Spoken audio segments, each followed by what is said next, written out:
Est-ce que tu sens cette odeur qui approche, celle du dernier majeur de l'année à l'US Open avec des conditions extrêmes pour les joueurs comme pour nous? Parce que ça veut dire pas mal de nuits blanches new-yorkaises à rester éveillé jusqu'au petit matin. Les cernes qui vont arriver là dans 2 semaines. Et là, je te propose un état des lieux par rapport aux Masters 1000 qui sont déroulés juste avant l'US Open, donc à la Rogers Cup et à Cincinnati, pour voir un petit peu les forces en présence et qui est le véritable favori pour l'US Open. Parce que si tu as totalement déconnecté durant tes vacances, tu pars avec Djokovic qui décroche l'or aux Jeux Olympiques et derrière tu reviens et tu vois qu'un Popyrin a gagné au Canada, qu'un Jannik Sinner a gagné à Cincinnati et tu te dois te dire mais qu'est-ce que c'est ce bordel? Qu'est-ce qui va se passer à l'US Open? Et pourquoi pas une finale inattendue dans le dernier majeur de l'année, un petit peu comme il y a 10 ans où Kei Nishikori et Marin Cilic s'étaient retrouvés dans le dernier match du tournoi. C'est ce que nous allons voir, c'est parti, jingle. Déjà, ce qu'il faut comprendre, c'est que ces résultats sont tout sauf surprenant par rapport aux conditions. Il y a eu un premier semestre extrêmement dense, une période olympique avec les JO qui sont déroulés à Roland-Garros sur terre battue, donc un changement de surface entre le gazon et la terre battue. Et derrière, on doit retourner aux États-Unis. On se prend un jet lag, un changement de climat, également un changement de surface où il faut repasser au dur. Ce qui fait que les joueurs qui ont participé aux Jeux Olympiques, forcément, ils partaient avec un désavantage par rapport à ceux qui ont pu se préparer déjà à l'avance. Et c'est ce qu'on a pu voir durant ces différentes semaines de compétition avec des vainqueurs un petit peu exotiques. Si je prends les lauréats chez les messieurs et qu'on compte également Washington, on a Korda qui s'est imposé 22e, 32 ans après son papa, Popyrin 62e qui s'est imposé au Canada et Jannik Sinner, premier qui s'est imposé à Cincinnati. Du côté des dames, c'était Badoza à Washington, 62e, Pegula 6e qui a su défendre son titre, donc chapeau à elle, et Sabalenka 3e qui s'est imposé il y a quelques heures à Cincinnati. On constate donc que sur les 2 premières semaines de compétition, dont une qui s'est déroulée durant les Jeux Olympiques, on a eu quelques surprises et que derrière ça revient un petit peu à la normale à Cincinnati, notamment avec le triomphe de Sabalenka et Jannik Sinner. Pourtant, du côté de l'Italien, cette semaine a été compliquée et c'est difficile de nous dire que c'est le grand favori pour l'US Open. Je vais y venir dans quelques minutes. Et pour montrer la brutalité un petit peu de ces résultats, il faut comparer par rapport aux résultats de Washington, du Canada et de Cincinnati en 2023. Donc, du côté des messieurs, on avait Evans, Sinner et Djokovic. Et du côté des dames, Gauff, Pegula et Gauff. Donc là, on sentait un tissu beaucoup plus solide qui prévoyait un petit peu moins de surprises à l'US Open, même si là encore, on sait que dans le dernier grand chelem de l'année, il y a toujours quelques déconvenus qui se passent par rapport aux conditions extrêmes, le fait que ça arrive en fin de saison et que beaucoup de joueurs sont fatigués. Mais en termes de préparation, on était sur quelque chose de beaucoup plus conventionnel, même si on a le titre d'Evans à Washington.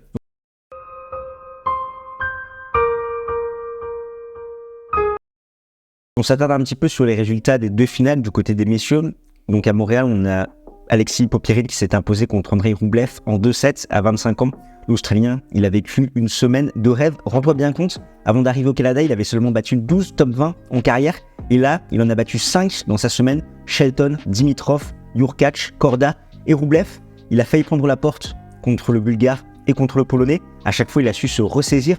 Et c'est vrai que Popyrin, on l'a connu assez tôt. Et ce match en 5-7 à l'Open d'Australie en 2019 contre Lucas Pouille, où il avait réussi à embarquer le Français dans un thriller et finalement Lucas avait réussi à gagner par la suite. Popyrin, c'est un énorme potentiel par rapport à son style de jeu, un gros service, également un très bon coup droit, un petit peu plus de lacunes côté revers, mais on l'a vu durant cette semaine canadienne, capable de se décaler, notamment sur ses frappes côté revers pour frapper en coup droit. Ça a fait très mal à Andrei Rublev, notamment en finale. Là où le Russe, lui, il a été nerveux. C'était sa 2e finale au Masters 1000 de la saison après Madrid, où là, il avait surpris un petit peu tout le monde. C'est vrai qu'il avait pris mentalement un coup avec ses disqualifications. Derrière, ça a été compliqué à Roland-Garros, également à Wimbledon. Là, il revient bien, en tout cas, par rapport à ses standards. Et là, il passe totalement à côté de l'événement, beaucoup de double faute, beaucoup de nervosité. Lui qui était attendu, lui qui était favori. Et c'est Popyrin qui en profite pour décrocher le plus grand sacre de sa carrière. Du côté de l'Ohio à Cincinnati, un résultat un petit peu plus logique. Jannik Sinner qui décroche son 2e sacre en Masters 1000 de la saison, son 3e en carrière. C'est son 5e titre déjà en 2024. Franchement, chapeau à l'Italien.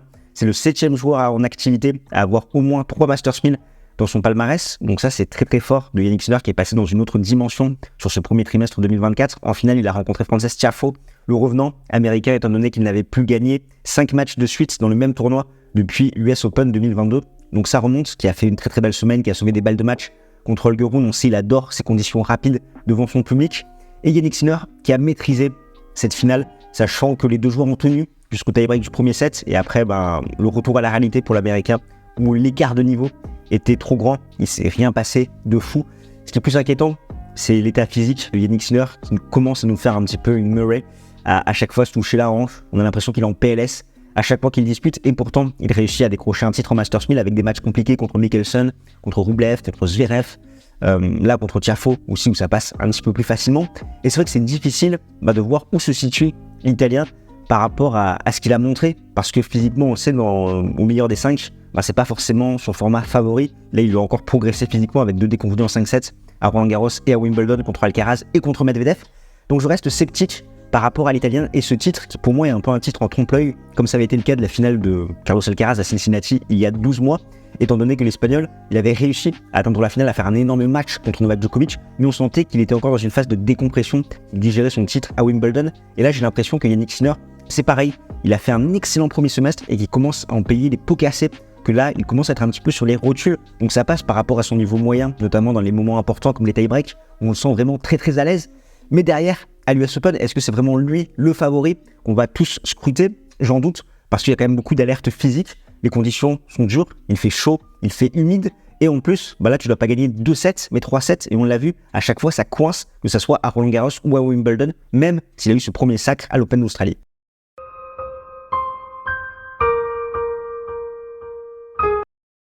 Si on s'intéresse aux autres joueurs, il y a Novak Djokovic, tête de série numéro 2, qui a perdu 1000 points, mais qui a su conserver son classement avec la contre-performance de Carlos Alcaraz. Même le Joker, quand il joue pas, il arrive à se stabiliser. On l'a vu bien fêter, il a bien raison son titre olympique, où il a vraiment pu déconnecter durant 2 semaines. Là, il va reprendre l'entraînement, il va arriver à New York incessamment sous peu.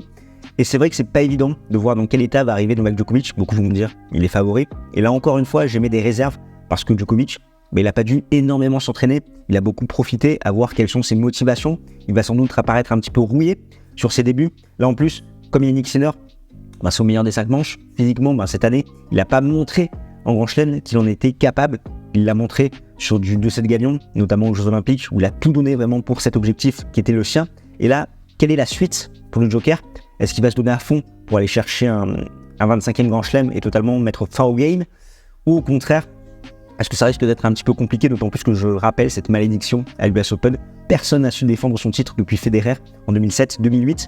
Depuis, c'est un peu les chaises musicales entre les différents lauréats où ça tourne d'année en année. Et on sait que Novak Djokovic, c'est pas forcément le majeur qui lui réussit le plus l'US Open, de par ses conditions, que ça arrive en fin de saison. Donc, là encore, je me dis Djokovic, ok, en fonction de son tableau, il peut se faufiler, mais ça fait quand même beaucoup de réserves par rapport à un manque de rythme, également un manque de motivation, le fait que ça soit compliqué par rapport aux conditions extrêmes, et à voir si physiquement il arrive à tenir. Après on a Carlos Alcaraz qui peut nous faire un petit chelem après avoir gagné Roland-Garros et Wimbledon, qui l'Espagnol lui offre des garanties sur ce format-là. On l'a vu cette saison, c'est très compliqué de lui prendre 3-7, physiquement c'est un monstre, mais encore une fois, du scepticisme me concernant sur Carlos Alcaraz, et un petit peu comme tous les favoris d'ailleurs, comme vous pouvez le voir, parce que Alcaraz, il a lâché beaucoup d'influx pour faire Roland-Garros, Wimbledon et cette finale aux Jeux Olympiques, de l'afflux en simple, mais également en double, aux côtés de Rafael Nadal, où je suis sûr qu'il s'est mis une pression monumentale pour vouloir bien faire auprès de son aîné.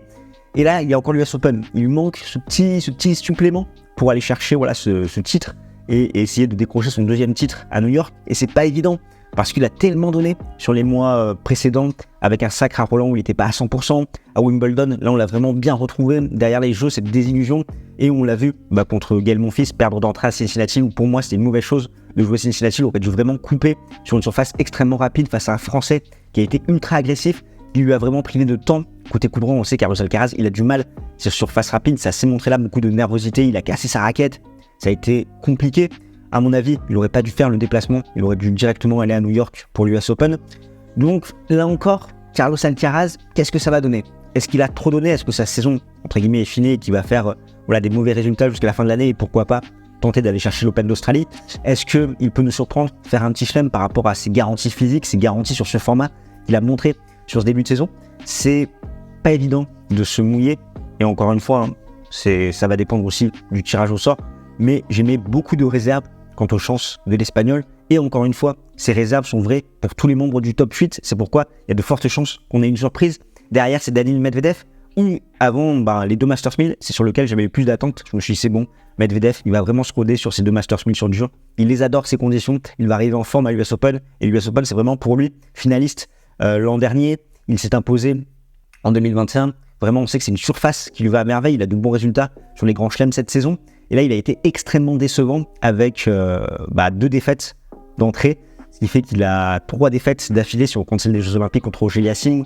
Donc il perd contre Davidovich Fokina, contre Laichka, qui était sur le retour. Medvedev, maintenant, c'est compliqué. Au service, ses problèmes d'épaule, l'hernie. Il n'arrive pas à retrouver ce service qu'il avait en 2021. Il lui avait permis aussi de faire cet été fou en 2019 avec cette victoire à Cincinnati contre Novak Djokovic, cette finale à l'US Open.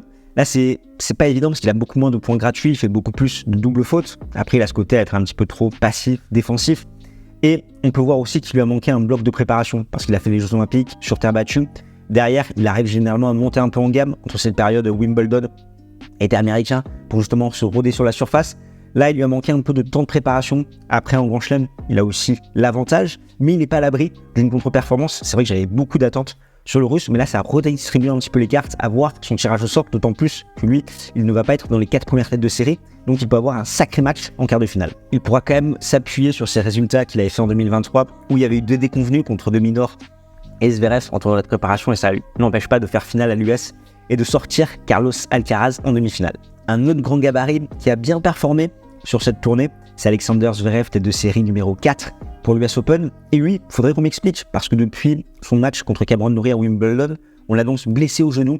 Derrière, il mène 2-7 arrière contre Taylor Fritz, même s'il finit par s'incliner. Il fait finale à Hambourg où il perd contre Arthur Fils, quart au JO, quart au Canada, demi à Cincinnati. Et c'est vrai qu'à chacune de ses déclarations, voilà, il nous dit qu'il voit plusieurs balles, que le genou c'est compliqué, que c'est grave, il va être absent longtemps. Et au final, il est là, il a développé un très bon niveau de jeu moyen. Même si on n'est pas forcément dans ce qu'il a montré à Roland-Garros, c'est un petit peu en dessous. Et on voit que ça coince contre des très bons joueurs, notamment contre Yannick Sinner, où ils ont fait un super match tous les deux. Mais son niveau moyen est là, et je pense qu'il va devoir passer un cap parce qu'il a tendance à être un petit peu trop défensif, notamment ce qu'on a vu dans ses matchs et ses différentes défaites. C'est pourquoi, pour moi, il va devoir aller au-dessus, sachant qu'il a souvent de bons résultats à l'US Open. En plus de cette finale en 2020, il reste sur un quart et une demi. Et le reste, dans tout ça, qu'est-ce que ça donne? Andrei Rublev, qui après sa déconvenue à Roland-Garros et Wimbledon, il a retrouvé un petit peu de régularité, malgré un mental toujours aussi aléatoire. Il reste sur 3 quarts de finale sur ses 4 dernières participations à l'US Open. Tsitsipas qui a enfin, alléluia, viré son papa en coach, ce qui fait que ça génère de nouvelles difficultés. Voilà, là on l'a vu à Cincinnati, il y a eu ce match contre Struff qui n'était pas très très beau. Derrière, il s'incline contre Jake Draper. C'est jamais évident quand tu voyages la première fois et que t'as pas ton staff habituel. Il faut apprendre à faire confiance à quelqu'un. C'est un processus. Et là, en fin de saison, c'est difficile de le voir performer, d'autant plus qu'à l'US Open, il n'a jamais dépassé le 3e tour. C'est pas des conditions qu'il apprécie. S'il passe à voir ce que ça peut donner en 2025. On a Uguerun qui lui aussi a viré Patrick Mouratoglou, qui a fait une bonne semaine à Cincinnati. Il a des balles de match contre Frances Tiafoe. Mais là encore, il a perdu un petit peu de jus en se déconnectant totalement de ce match, en perdant sa concentration dans le 2e set. Derrière, il doit gagner ce match, mais avec des mauvais choix, notamment côté revers, côté coup droit. Également, une baisse au service. Là encore, c'est une semaine positive pour lui qui est compliquée cette année parce qu'il n'a pas les résultats attendus. Même si sur indoor, il peut faire très très mal. On sait que c'est sa meilleure surface. Sur le dur extérieur, c'est un peu plus compliqué avec le vent. Il y en a d'ailleurs beaucoup eu à Cincinnati. Mais pourquoi pas? Il ne faudra pas se le prendre, lui non plus, en 8e. Au niveau des coupeurs de tête, il y en a plein, on aura l'occasion d'en reparler durant le tirage au sort, mais on peut noter quand même un Brandon Nakashima qui a battu sur cette tournée-là Shapovalov, Paul Fritz et Fils. Nakashima, grand espoir du tennis américain, très solide côté revers, qui fait très très mal, qui peut encore progresser au service, qui manque un petit peu de régularité, mais c'est vraiment un très très bon profil. Et si tu te le prends au premier tour, que tu es en manque de rythme, ça peut être compliqué devant son public. Du côté des Français, on a Fils qui a fait une seule victoire, c'était contre Brandon Holt. Humbert, une seule victoire contre Arthur Fils. Manarino, 9 défaites consécutives. Lui, c'est la cata totale, le divin chauve, là, depuis ce qu'il avait fait à l'Open d'Australie, cette défaite contre Novak Djokovic, il n'y est plus du tout. Rinderknecht, qui a été encourageant contre Rublev à Washington et Jurkacz au Canada. Et mon fils, quand même, qui bat Alcaraz après de se faire ce back-to-back contre Uguerun, pas évident pour la Monf, qui est plus un joueur de coups maintenant. C'est difficile de compter sur lui, de se dire il va couper des têtes, parce qu'il y a un tournoi où les planètes sont alignées, il est là, il est solide, il est capable de tomber des gros joueurs. Mais des fois, manque de rythme, manque de préparation, et il prend l'eau et il s'incline. Avant de passer aux dames, si tu ne nous connais pas, nous c'est Games Talk et on aide les passionnés de tennis comme toi à décrypter l'actualité de la petite balle jaune. Si c'est quelque chose qui t'intéresse, tu ne veux rien manquer de l'US Open, tu prends ta raquette, tu fais ton meilleur match sur le bouton pour t'abonner. Et si ce contenu t'apporte de la valeur, tu sais ce qu'il faut faire, tu nous mets un petit pouce bleu. Et en plus de tout ça, on a lancé une campagne de financement participatif parce que Joris est en alternance depuis la rentrée 2023 la première année, l'État couvre les frais à hauteur de 60%, mais ces aides s'arrêtent la seconde année. Et là, on compte vraiment sur toi. C'est maintenant ou jamais, étant donné que la rentrée approche à grands pas. On arrive à avoir des donations récurrentes assez intéressantes pour pouvoir espérer le garder. Mais là, c'est la dernière ligne droite. Donc, c'est maintenant ou jamais. Si tu aimes les contenus que Joris t'apporte, étant donné qu'il a lancé des nouveaux formats, des formats beaucoup plus travaillés, où il te raconte des histoires, c'est le moment ou jamais de soutenir son projet pour qu'il puisse écrire un nouveau chapitre dans son histoire au sein de Game Stand Talk. Pour ça, on a lancé une campagne de financement Tipeee avec 2 formules, une à 2 € par mois qui te donne accès à un Discord privé où tu peux échanger directement avec nous, et une à 5 € par mois où là tu as 2 vidéos exclusives en plus, rien que pour toi. En juillet, c'était sur Gasquet et Paolini, et là en août, il va y avoir une vidéo notamment sur Kei Nishikori, revenir un peu sur sa carrière, le japonais qui a fait un quart de finale à Montréal. Tous les liens sont en description. Un grand merci à toi, et bien évidemment toute donation ponctuelle à la hauteur de tes moyens est appréciée.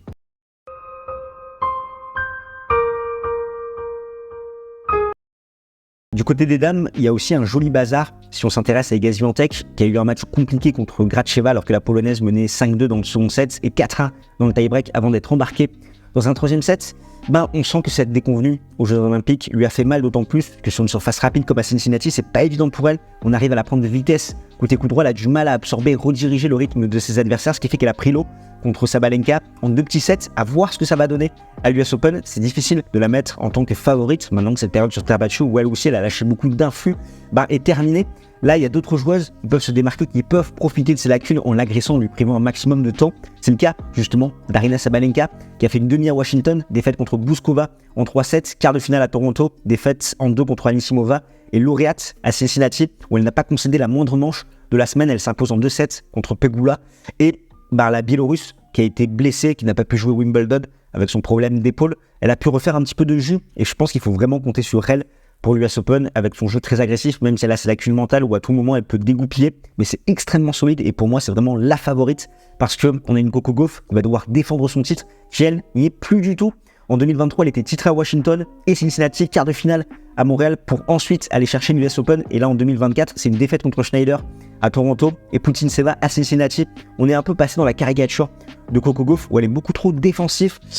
Tous ces progrès qu'on avait pu voir il y a un an, notamment côté coup droit, où elle essayait de prendre la balle un peu plus tôt, de donner un peu plus de jeu, là elle est dans une situation beaucoup plus conservatrice, et on la sent vraiment sur la défensive, et elle n'arrive plus à faire mal. Elle qui va devoir défendre 2000 points, même si elle peut se galvaniser devant son public, ça risque d'être très très compliqué. Et on a également une Elena Rybakina, où elle, c'est pas évident, défaite contre Fernandez à Cincinnati. Premier match depuis sa demi à Wimbledon, on l'a senti un petit peu rouillée. Mais cette saison, elle est particulière pour la Kazakhstanaise. On sait pas trop sur quel pied danser, avec beaucoup de blessures, des déconvenues. C'est difficile de la mettre dans les prétendantes au titre. Et Pegula qui sera surveillée, étant donné qu'elle a su défendre son titre au Canada, une finale à Cincinnati, même si elle n'a pas battu le moindre top 10.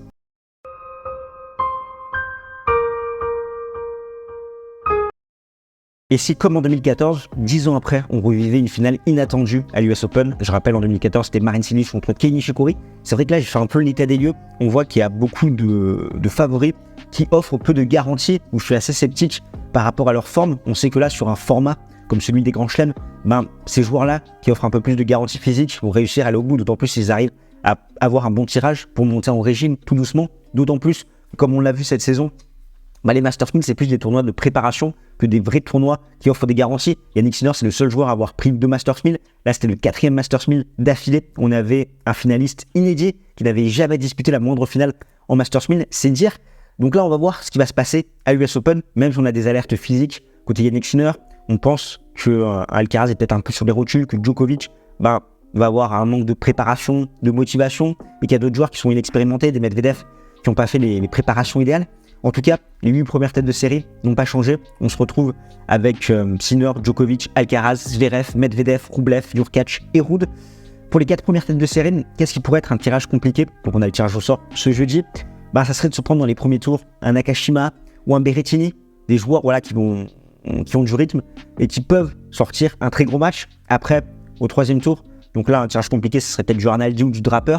En 8e, les 4 sont pas évidents parce qu'on a 3 Américains, Korda, Paul et Shelton, et Holger Rune qui revient bien. Donc quoi qu'il arrive, sur le papier, il pourrait avoir un 8e compliqué. Et en quart, le plus dur à prendre, c'est Medvedev, bien évidemment, parce qu'on a Jurkacz revenant, qui devait revenir qu'en 2025, qui finalement a fait des bons résultats, mais physiquement ça couine en Grand Chelem, c'est pas évident.